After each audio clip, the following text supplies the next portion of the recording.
your career? Well, I've worked more with smokers than any other group. People know they associate quitting smoking with hypnotherapy, so people know about that. Whereas a lot of other people don't know what hypnotherapy can be used for.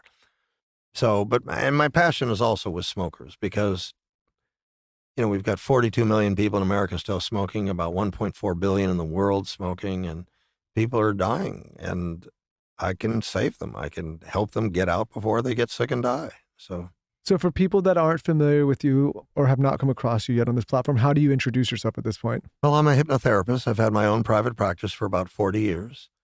And I work 6 days a week, and I've helped thousands and thousands quit smoking and break other addictions.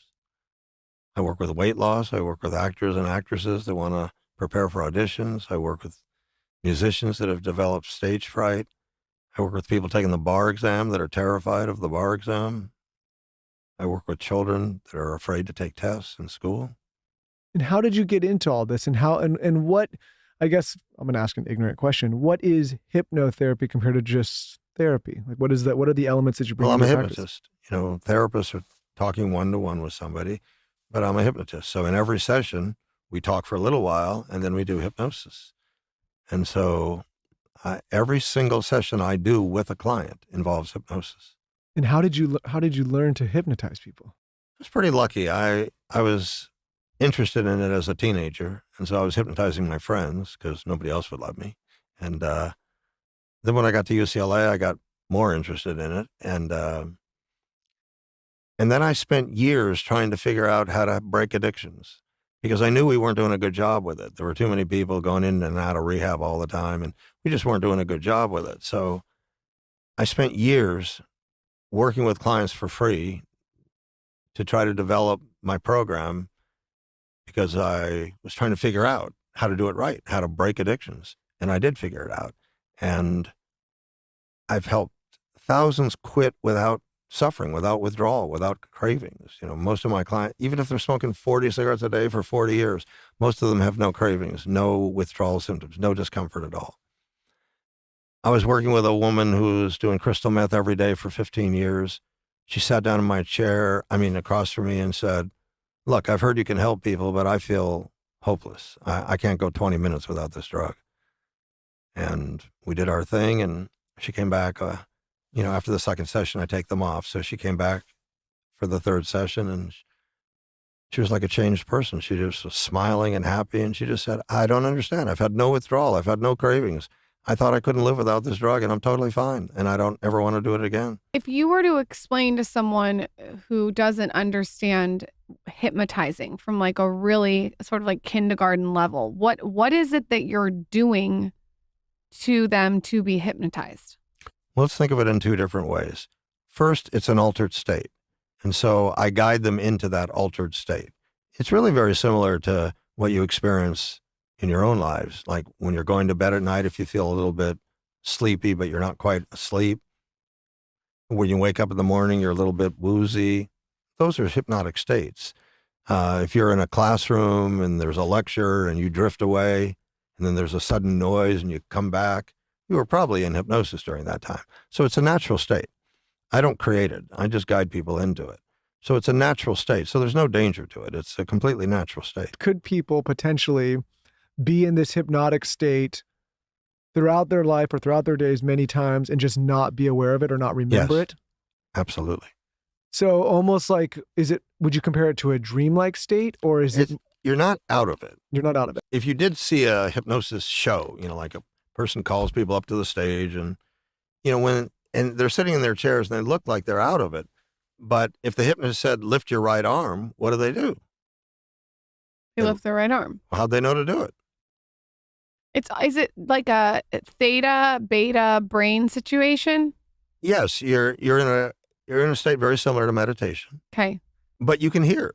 And so when the hypnotist says, "Lift your right arm," they hear them say, "Lift their right arm." Even though they look like they're out of it, you can always hear. Is a poor example maybe when you're reading a book and you've read that paragraph, but you like completely forget it and can't remember and have to go back and read it again? Is that a comparison or no? Well, if you drifted off while you were sitting there and you drifted off and you came back a few minutes later, Meaning, like, I know I read the paragraph, but like then I realized, like, wait a minute, I didn't remember anything I just read, and I have to like go back and do it again. Is that You might have just not been paying attention. okay? So it's different.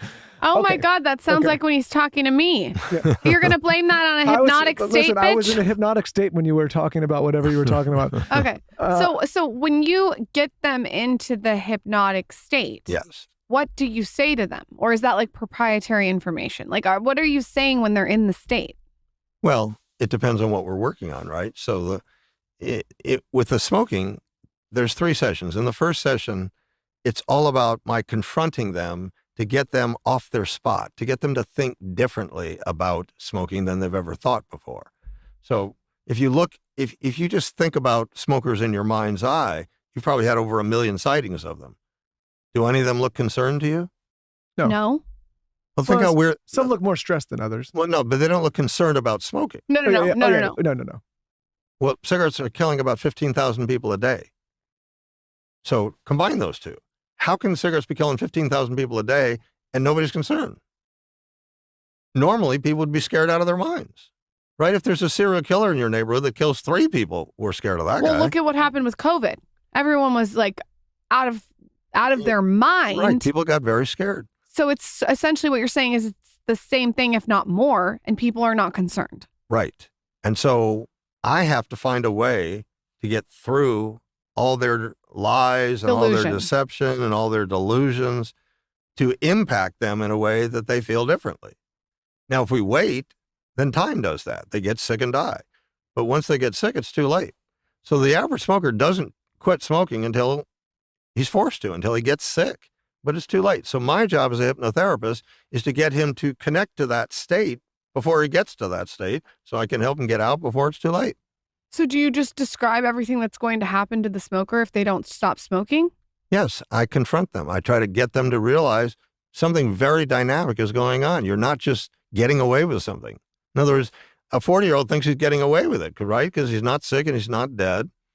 But tar's going into his lungs. Nicotine is constricting his vascular system over and over and over again. So he's not getting away with anything. And if I can get him to recognize that and confront that, I can make him Superman. Okay, so let's take alcohol. There's probably a lot of people that are listening that drink alcohol. I love a margarita. How do you get through to someone who is drinking and wants to stop and maybe has a problem? Well, alcohol is a little different than cigarettes. Cigarettes are a pure addiction. They're not really trying to do anything. They're just addicted. So a person is having a cigarette because the last cigarette he had about an hour ago, and now he's in withdrawal. And so he's having that next cigarette because he's in withdrawal, not because he's trying to, manage his emotional landscape or anything. It's a pure addiction. Alcohol's not. Alcohol's a user addiction. So people are drinking themselves crazy in order to escape, in order to get away. Now, some like to get high, and that's one of the reasons. But the main reason is to get away from themselves. They want to get away from the bad feelings they have about themselves. They want to numb out.